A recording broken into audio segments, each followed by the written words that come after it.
নমস্কার, সকলে কেমন আছেন? আশা করি সকলে খুব ভালো আছেন। আপনাদেরকে আরও একবার স্বাগত জানাই আমার চ্যানেলে। তো আজ আমি আপনাদের সামনে কোনো রকম রান্নার ভিডিও নিয়ে আসিনি। আজ আমি আপনাদের সামনে নিয়ে এসেছি আমার মেয়ের মুখপ্রসাদের কিছু মুহূর্ত। তো আমরা সকাল সকাল রওনা দিয়েছি জামালপুরের বাবা বুড়রাজের মন্দিরের উদ্দেশ্যে। আর লাগাতার ৩-৪ দিন ধরে অনবরত বৃষ্টি হচ্ছিল, যার কারণে রাস্তাঘাটে চারিদিকে জল জমে গেছে। দেখতেই পাচ্ছেন সেদিনও প্রচুর পরিমাণে বৃষ্টি হচ্ছিল, কিন্তু বৃষ্টিকে উপেক্ষা করেই আমরা রওনা দিয়েছিলাম, কারণ সেদিনটার পর আর কোনো দিন ছিল না মুখপ্রসাদের। তো এই যে আমরা মন্দিরে প্রবেশ করছি, এই যে এটা প্রবেশদ্বার। সত্যি সময় যেন ধরে রাখা যায় না। এই তো এদিনকে ডাক্তার আমায় দেখালো যে দেখ তোর কি বাচ্চা হয়েছে। দেখলাম আমার একটা ফুটফুটে মেয়ে হয়েছে। সে দেখতে দেখতে সে মেয়েটার 7টা মাস বয়সও হয়ে গেল, আর এখন তার মুখপ্রসাদেরও সময় চলে আসলো। এবার মুখপ্রসাদ হয়ে গেলে এরপর থেকে মেয়ে সব কিছুই খেতে পারবে, আর কোনো বারণ থাকবে না। তো এখানেই আমরা মুখপ্রসাদ দিয়ে নেবো, আর ওর চুলটা বাবার নামে ছিল, সেই চুলটা বাবার মন্দিরে দিয়ে দেবো। অনবরত বৃষ্টি হওয়ার কারণে এখানে সেরকম একটা ভিড় নেই, নালে আজকে সোমবারে মানে প্রতি সপ্তাহ সোমবার এখানে প্রচুর পরিমাণে কিন্তু ভিড় হয়। এই যে দেখতেই পাচ্ছেন এটা একটা নাপিত কাছে আমরা এখানে চুলটা কেটে নিচ্ছি। এই নাপিতগুলো মন্দিরের মধ্যেই থাকে, মানে আপনি যদি মন্দিরের ব্রাহ্মণদের কাছে বলেন যে আমি বাচ্চার মুখপ্রসাদ করাবো, তারা কিছুটা মূল্য ধরে নেয়। ওই মূল্যের ভেতর দিয়ে আপনাকে ওখান থেকে নাপিত দিয়ে দেয়, আর নাপিতের ওখানে আপনি যা পারেন কিছুটা 11 টাকা বা 21 টাকা আপনি দিলেন। তো এবার ওখানেই চুলটা কেটে নিচ্ছে। এবার এই চুলটা আমরা এই সামনে একটা বটগাছ আছে, এখানে দিয়ে দেবো বাবার নামে। দেখুন আমার ছোট্ট লক্ষ্মীটাকে, সে কিন্তু একটুও কাঁদছে না, সে কিন্তু খুব ভালোভাবে দেখছে যে কি হচ্ছে, মানে তার কিন্তু ব্যাপারটা খুব মজার লাগছে। কিন্তু আমার বড্ড খুব খারাপ লাগছিল, কারণ এই চুলগুলো কত সুন্দর হয়েছিল, চুলগুলো আজকে চলে গেল। তো দেখলেন ওই যে পুকুরটা দেখলেন, ওইখানে মেয়েকে চান করে নিতে হয়েছে। আর এই যে ঢিলগুলো দেখছেন, সবাই কত মনস্কামনা করে দিয়ে ঢিল বেঁধে যায়, আর বাবা সবার ডাকে সাড়াও দেয়। তারপরে এসে সবাই ঢিল খুলে আবার পুজো দিয়ে দেয়। কথিত আছে এই মন্দিরে বাবা নাকি খুব জাগ্রত, যে যেটা মনস্কামনা করে সেটাই নাকি পূরণ হয়। যে এটা বাবার ঘরের ভেতর, এখানে পুজো হচ্ছে, যে সবাই দুধ ঢালছে।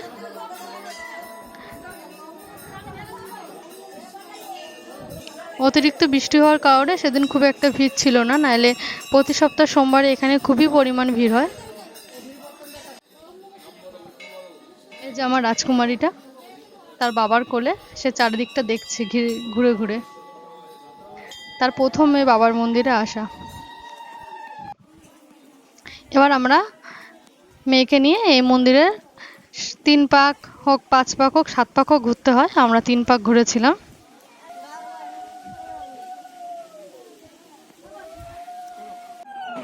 এই যে ব্রাহ্মণ মশাই, ইনি আমার মেয়েকে মুখপ্রসাদ করিয়ে দিয়েছে।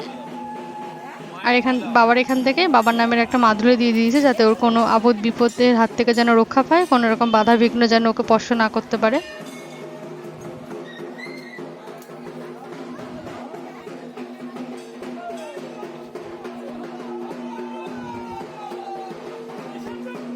ভগবান সর্বত্র বিরাজমান, কিন্তু মন্দিরে গেলে একটা আলাদাই শান্তি মেলে।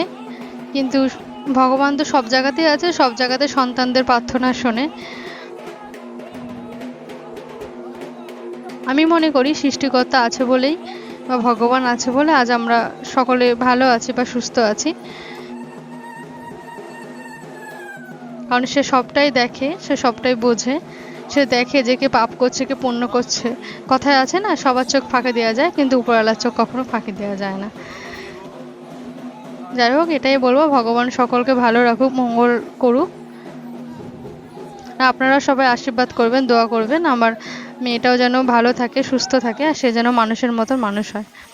এই যে সবার এখানে যার যেটা মনস্কামনা থাকে, সবাই এখানে ঢিল বেঁধে যায়। দেখতেই পাচ্ছেন কত কত ঢিল। যখন তাদের মনস্কামনা পূর্ণ হয়, তখন তারা ঢিল খুলে বাবার এখানে পুজো দিয়ে যায়। আর ওই যে ওই ঘেরা জায়গাটা দেখছেন, এখানে পাঠা বলি হয়।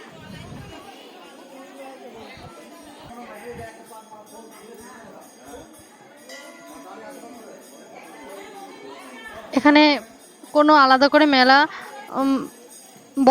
বসেনি, এগুলো সব প্রতিনিয়ত যে দোকানগুলো থাকে সে দোকানগুলোই। হ্যাঁ, এখানে একটা জ্যৈষ্ঠ মাসের দিকে একটা পূর্ণিমায় বড় করে মেলা হয়, সেটার জন্য 1 মাস ধরে সন্ন্যাসী থাকে, সন্ন্যাসী হয়।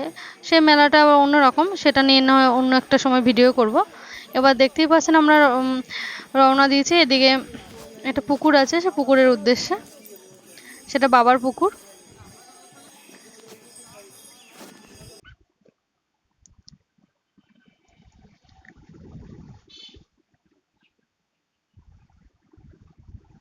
এবার আমরা এখান থেকে বাড়ি ফিরছি।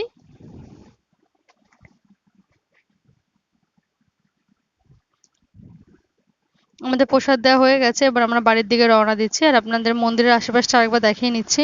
বৃষ্টি হওয়ার কারণে সেদিনকে একদমই লোকজন ছিল না।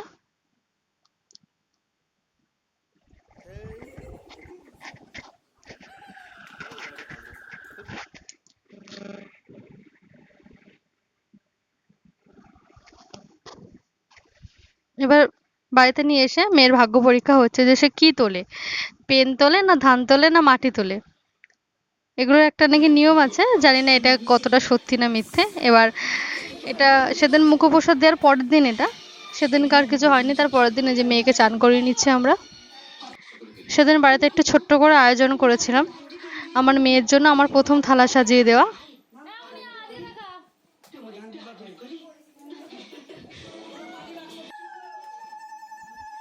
এই যে এবার তার মুখপ্রসাদ হচ্ছে। এখানে 5 রকমের ভাজি ছিল, ডাল ছিল, বাঁধাকপি ছিল, খাসির মাংস ছিল আর দই মিষ্টি ছিল। এবার ধান দুপুর দিয়ে আমার বাবা আশীর্বাদ করে নিচ্ছে। আমার বাবাই তাকে ভাত খাইয়ে দেবে, যেহেতু আমাদের ভাই দাদা বলতে কেউ নেই, তাই যেহেতু মামা নেই তাই জন্য দাদুই এটা করবে। এবার আমার মেয়েকে প্রদীপের ছোঁয়া দিয়ে আশীর্বাদ করছে।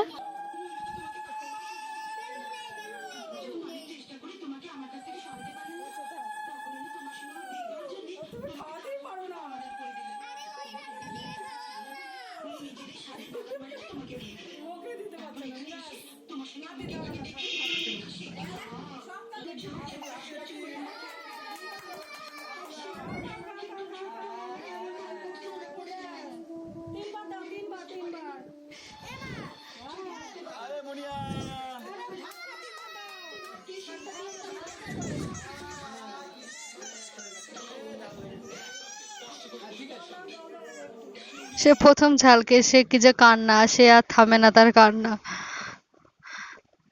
দেখতেই পাচ্ছেন সে প্রচুর চিৎকার দিয়ে কান্না করছে। পুরো ভিডিওটা দেখাচ্ছেন আপনাদের। এই যে আমার ছোট্ট রাজকুমারীটা।